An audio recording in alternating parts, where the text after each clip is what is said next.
ছোটোবেলার কথা মনে পড়ে বা অনেক বড়োবেলার কথা মনে পড়ে। আমি যেমন দাদাকে দেখিনি, দাদিকে দেখেছি, নানা নানুকে দেখেছি। তো তখন সব মানে ঈদ আসলেই একটা সালাম করার একটা প্রবণতা কাজ করতো, কারণ সালামি পেতাম। এবং সেই সময় ছিল চকচকে নোট, আমরা চকচকে নোট ছাড়া সালামি নিতাম না। তো আমার মনে পড়ে যে নানির কাছ থেকে একটু বেশি সালামি নিয়ে একটা সেলফোন কিনেছিলাম, আরও সব জোগাড় করে আর কি। সে সময় অনেক আগে, তখন বাটন ফোন ছিল। আমার কাছে মনে হয় যে আমরা যারা ওয়েল এনাফ বা খুবই স্বাভাবিক জীবনযাপন করছি, ঈদটা আসলে তাদের না। হ্যাঁ, আমার কাছে সবসময় মনে হয় যে যারা হতদরিদ্র, যাদের তিন বেলার খাবার জুটছে না, ঈদটা, কারণ আমরা যারা ওয়েল এনাফ তারা প্রতিদিনই শপিং করতে পারি, প্রয়োজনীয় জিনিস কিনে ফেলতে পারি। আমার কাছে ঈদটা মনে হয় তাদের জন্য। সো আমার মনে হয় তাদের পাশে দাঁড়ানো উচিত, তাদেরকে কমপ্লিমেন্ট করা উচিত। এই একটা ঈদের দিন যেন তাদেরও ঈদের দিনের মতো কাটে। এবং একই অর্থে আমাদের যে ধর্মীয় অনুশাসন আছে ঈদ সংক্রান্ত, বা আমাদের সামাজিক যে অবস্থান আছে, সেই জায়গা থেকে সেই দায়িত্বগুলো পালন করা উচিত। অবশ্যই ঈদ আসলে এটা খুশির ঈদ। আমার কাছে মনে হয় যে সেটা ঘুম দে, আমি ঘুমাতে পছন্দ করি।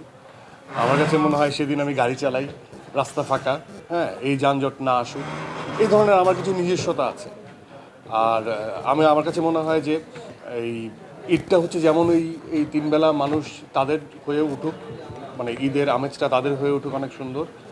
আর আরেকটা জিনিস, যারা হচ্ছে অনেক অপেক্ষা করছে, যারা আমার ভক্ত, তাদেরটা যেন দাগিময় হয়ে যায়, ঈদময় হয়ে যায়। তারা যেন এই গল্পের মধ্যে তাদের কিছু ফাইন্ডিংস থাকে, তারা যেন এনজয় করে, বা তাদের মধ্যে যদি কোনো একটা জীবনবোধ বা কোনো একটা বোধ তৈরি হয় এই সিনেমাটা দেখে, তাহলে আমার কাছে মনে হয় যে ঈদ সার্থক হবে।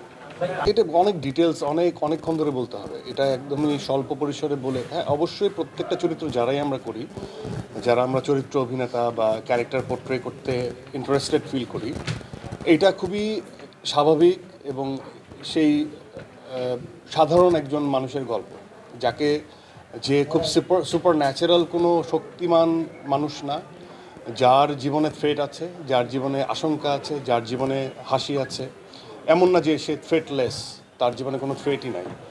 সে এক দফায় অনেক মানুষ মেরে ফেলতে পারে না, সে একদমই আমার পাশের বাড়ির ছেলেটা। একদমই বাস্তবিক জায়গা থেকে গল্প নির্ভর একটা ছবি। সো আমার কাছে এই গণমানুষের এই চরিত্রগুলোকে নিয়ে স্টাডি করতে হয়েছে। একদমই সিম্পল যে মানুষ, তাদের মনের ভিতরে কী চলে, তাদের রিলেশনশিপটা কেমন, এরকম একটা গল্প।